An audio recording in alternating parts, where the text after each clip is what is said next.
तो एक बड़ी विचित्र चीज होती है वो क्या होती है, कथा सुनते रहिए आप ठीक ठिकाने से, तो क्या होगा कि विषय रस फीका लगने लगेगा। माने हम लोगों को जो विषय मीठे लगते हैं, इसका कारण यही है कि हम लोगों ने कभी भगवत रस को चखा ही नहीं। जो मुझ राम लागते मीठे, तो खटरस नवरस अनरस है वह जाते सब सीठे। भगवान का मिठास कहीं आ जा तो फिर जितने ये विषय रस हैं ये सब फीके और कड़वे हो जाते हैं। तो मनोभिरामात, मन को वास्तव रूप में आह्लादित करने वाली, मन को आह्लादित करने वाली कौन चीज है? जो मन में भगवान को लाके बसा दे वो। परिणाम में नहीं तो मन बड़ा पछताता है, पीछे क्या करें, बड़ी गलती हो गई। मन में पछताता है ना आदमी बुरा काम करके, तो आह्लाद कहाँ मिला? आह्लाद तो वो कि मन को आनंद में रमा दे। तो मन को आनंद में रमाने वाली जो वस्तु है वो अगर लेने के समय भी मीठी मालूम होती हो तो सर्वोत्तम है। तो श्रोत्र मनोभिरामात, कानों को भी और मन को भी जो परमाह्लाद प्राप्त कराने वाली है वो है भगवत कथा। तो निवृत्त तरशैरुपगीयमानात् भवोषदा श्रोत्र मनोभिरामात्, जिनकी तृष्णा पिपाशा सर्वथा शांत हो गई, उनके द्वारा जो गाई जाती है, जो भव की एकमात्र औषध है भवरोग की, और जो कानों को और मन को प्रसन्न करने वाली है उत्तम श्लोक की वो कथा सुनाइए, वो गुणगान सुनाइए। बोले भी तुम सुनना क्यों चाहते हो? तो उनका हम कसाई थोड़े ही हैं। जो कसाई हो न सुनना चाहे, कसाई के सिवा सब सुनना चाहते हैं। तो कसाई असली कौन है? अपशुग्न, ये श्रीधरी टीका का अर्थ है आत्मघाती। वो कहते हैं कि सबसे बड़ा हत्यारा कौन? जो आत्मा की हत्या करे। सबसे बड़ा हत्यारा कौन? जो आत्मा की हत्या करे, आत्मा का हनन करे। आत्मा का हनन करने वाला कौन? जो भगवान से संपर्क रखे ही नहीं, वो आत्महत्यारा। आत्महत्यारा। तो जो लोग आत्महत्यारे हैं वे तो भले ही भगवत कथा से विरक्त हों, उनको न अच्छी लगे, बाकी सबको ये अच्छी लगेगी, स्वाभाविक अच्छी लगेगी। क्यों? कि ये अच्छी है ही, इसमें अच्छे का आरोप नहीं, और इसमें बोले फल अच्छा होगा, कड़वी दवा खा लो। वैद्य कहें बोले कड़वी दवा खा लो फल अच्छा होगा, सो नहीं। ये खाने में भी परम मधुर, और फल तो मधुराति मधुर है ही। इस प्रकार की जो भगवत कथा है उसको आत्महत्यारों के सिवा दूसरा कोई भी ऐसा नहीं जो इससे विरक्त हो, न सुनना चाहे, जिसका मन इससे हटे। तो आत्महत्यारे कौन है? आत्महत्यारे कौन है? तो उसको खोलते हुए कहते हैं, ये परीक्षित के साथ यहाँ पर तुलना होती है। सुनना चाहते हैं और वो सुनना नहीं चाहते। तो जो सब कुछ छोड़कर भगवत कथा में रति करने के लिए तैयार हैं, वो तो सुनना चाहने वाले हैं, सब छोड़ दिए परीक्षित ने। लेकिन जो केवल विषयों में ही रमे हुए हैं और जिनके मन में भगवत संबंधी चर्चा व्यर्थ की बात मालूम होती है, और जिनके कान और मन निरंतर विषय में ही लीन रहते हैं, उनका फल क्या होगा?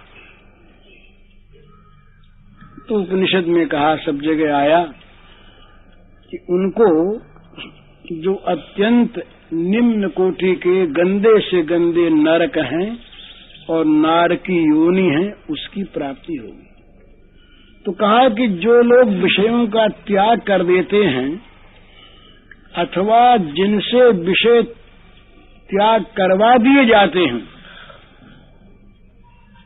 भगवान में जो लग जाते हैं, वे न तो अभागे हैं और न आत्महत्यारे हैं, पर जो यहाँ विषयों का बड़ा संग्रह भी करते हैं और भगवान का परित्याग करते हैं, वे बहुमानी और बहुधनी होने पर भी वे आत्महत्यारे हैं। यहाँ ही उनको सुख है, आगे सुख नहीं।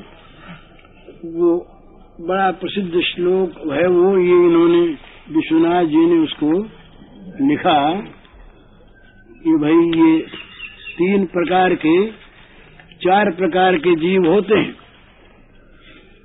बड़ी सुंदर भावना की, राजपुत्र चिरम जीव, माँ जीव ऋषि पुत्र का, और जीव वा मर वा साधो, व्याध माँ जीव माँ मर। राजकुमार बड़ा धनी और ऋषि पुत्र ऋषि और भगवान का भक्त साधु, साधु की पदवी भक्त को दी है। साधवो हृदय मह्यम, साधु नाम हृदय तुहम, मदन तेन जानती नहंती जो मनागति, वो साधु और साधु नहीं।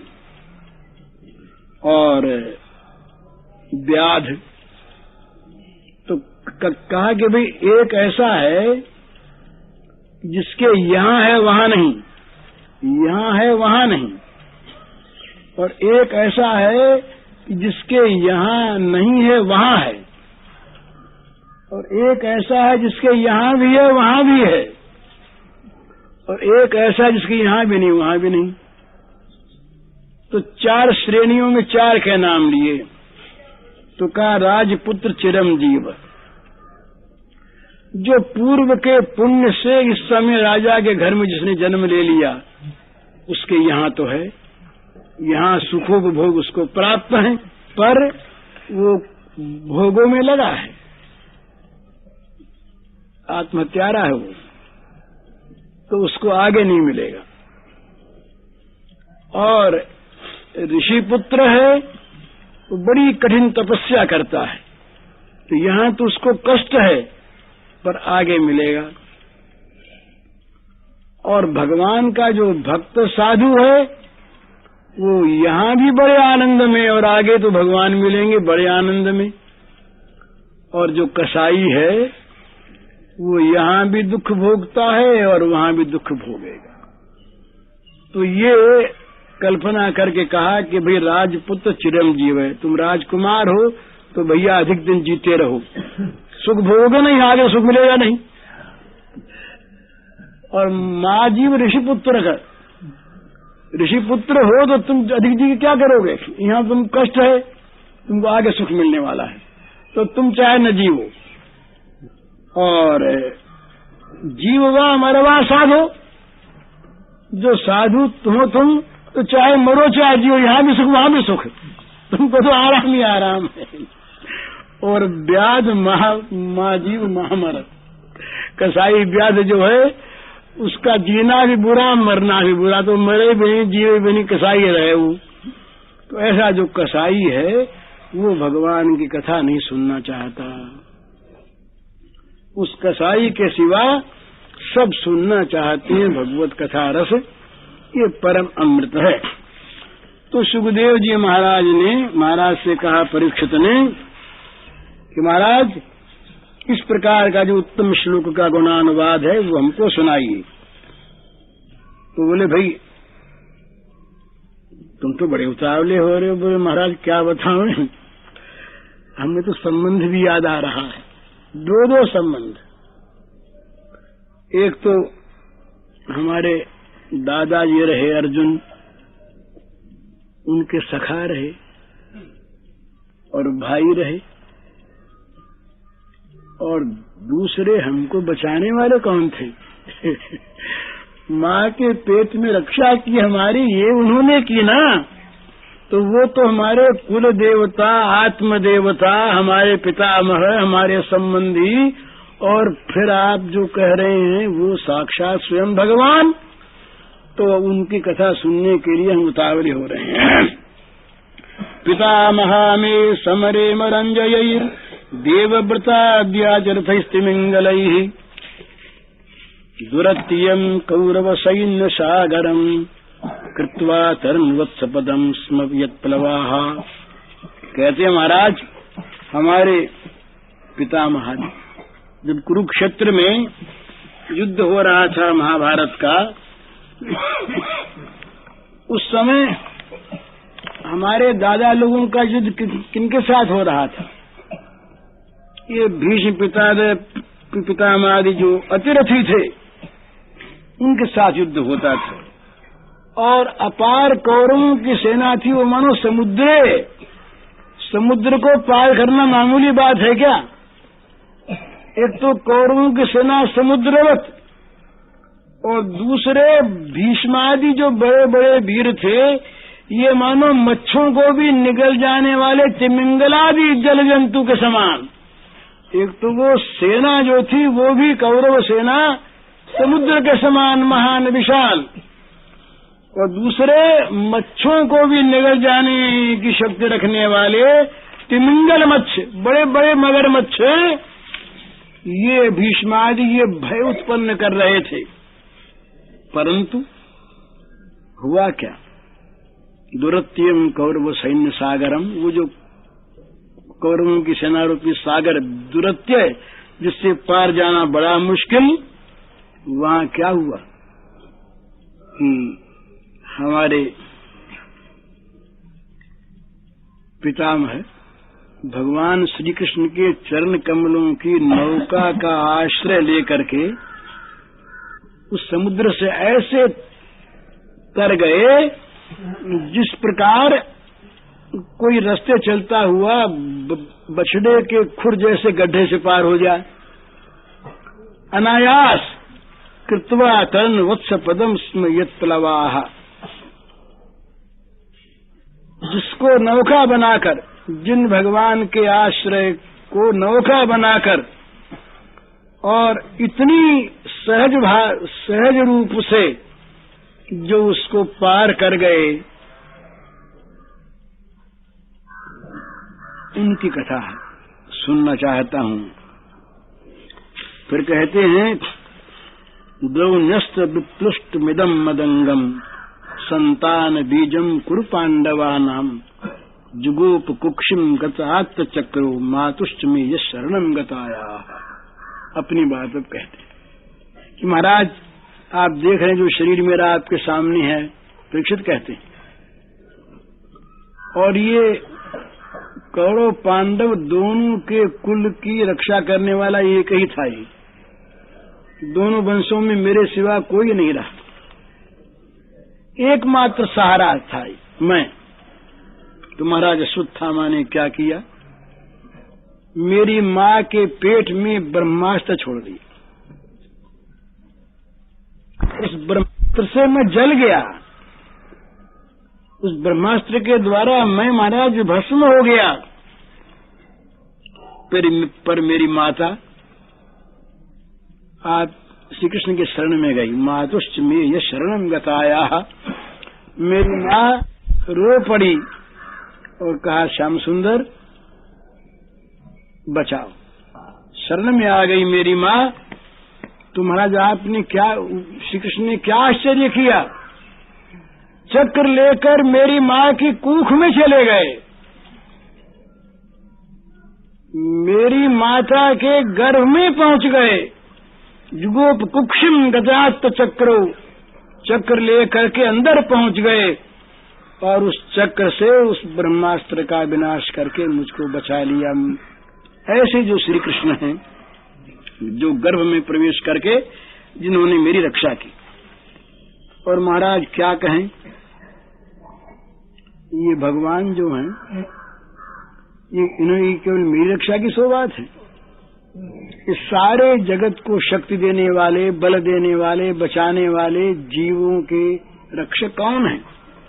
वीर्याणि तस्याखिल देह भाजा मंतर बहि पुरुष काल रूपैः प्रियच्छतो मृत्युमुतामृतम छ माया मनुष्यस्य बदस्व विद्वन। कहते महाराज, ये समस्त शरीरधारियों के अंदर आत्मा रूप से रहकर सबको अमृतत्व का दान कर रहे हैं और काल रूप से रहकर मृत्यु का दान भी वही करते हैं। ये जो सबको अपनी ओर खींच रहे हैं भगवान, ये माया मनुष्य के रूप में होकर जो नहीं लिया। माया का शब्द जो अर्थ जो है, माया के का अर्थ है यहाँ पर आत्म माया। माया के कई अर्थ हैं। एक माया वो है जो अज्ञान फैलाती है, सबको मोहित करती है। एक माया वो है जो जगत की सृष्टि करती है। एक माया वो है जो भक्तों के मन को मोहित करती है भगवान की लीला के रूप में। एक माया वो है जो प्रेमियों के प्रेम रस का आस्वादन करने के लिए भगवान को मोहित कर लेती है, स्वजन मन मोहिनी और स्वमन मोहिनी। और एक माया वो है जो भगवान की लीला के रूप में नित्य क्रियाशीला रहती है, वो उनकी कृपा शक्ति से ही चलती है। तो यहाँ इस माया मनुष्य का अर्थ है जिन्होंने कृपा करके लीला से मनुष्य के समान चरित्र किया। ये अर्थ नहीं कि ये माया से मनुष्य से दिखे, ये नहीं थे तो नहीं, पर माया से मनुष्य से दिखे तब तो झूठे ही दिखे। तो वो जो मायोपाधिक ईश्वर वो श्री कृष्ण नहीं है। माया की उपाधि वाले जो भगवान है वो श्री कृष्ण नहीं है। ये माया मनुष्य कृपामय हैं, लीलामय हैं। तो जो कृपा परवश होकर अपने भक्तों के प्रेम रस का आस्वादन करने और उनको प्रेम रसास्वादन कराने के लिए जो चरित्र करते हैं, वे माया मानुष भगवान। तो आप महाराज जानते हैं, आप सब तरह से समझते हैं, इसलिए उनकी लीला का वर्णन हमसे करिए। यहाँ परीक्षित के मन में शंका हो गई। पूछने वाला हर एक बात पहले से खोल देता है, संकेत कर देता है कि हम बात पूछना चाहते हैं। कहीं ये समझ ले कि मरने को बैठा है, तो हमको माया मानुष जो भगवान हैं उनके माधुर्य से परिपूर्ण, बीच में ऐश्वर्य आ जाए तो कोई बात नहीं, पर एक तो होता है माधुर्य ऐश्वर्य के द्वारा आच्छादित। दो तरह के ऐश्वर्य और माधुर्य होते हैं। एक माधुर्य होता है ऐश्वर्य से आच्छादित, और एक माधुर्य होता है ऐश्वर्य पर शासन करने वाला। ऐश्वर्य जहाँ शासित रहता है, अनुशासन में रहता है माधुर्य के, जहाँ भी माधुर्य में किसी प्रकार की बाधा आती दिखती है, वहाँ उस बाधा को काटने भर के लिए ऐश्वर्य आता है। जैसे भगवान की बाल लीला में ये जो दैत्य बधादि जो होते हैं, ये ऐश्वर्य लीला है, पर ये माधुर्य के विघातक जो विघ्न हैं, उनका नाश करने भर के लिए ही ये प्रकट होते हैं, नहीं तो इनकी आवश्यकता नहीं। तो यहाँ माधुर्य की प्रधानता है। माधुर्य की अध्यक्षता में ऐश्वर्य का क्षणिक विकास आवश्यकतानुसार होता है, परंतु जो भगवान की असुर विनाशन लीला है, द्वारिका लीला, वहां पर माधुर्य कम नहीं है, पर उनका जितना माधुर्य है उस तमाम ऐश्वर्य पूर्ण है। वहां के माधुर्य में प्रधानता ऐश्वर्य की है, माधुर्य की नहीं। वहां जो माधुर्य है वो ऐश्वर्य के द्वारा आच्छादित है, ऐश्वर्य के द्वारा अनुशासित है। और यहाँ का जो माधुर्य है ये विमल माधुर्य है, निर्मल माधुर्य है। वहां बच्चों के साथ खेलना नहीं है, और वहां माता पिता भी अदब आदर करते हैं।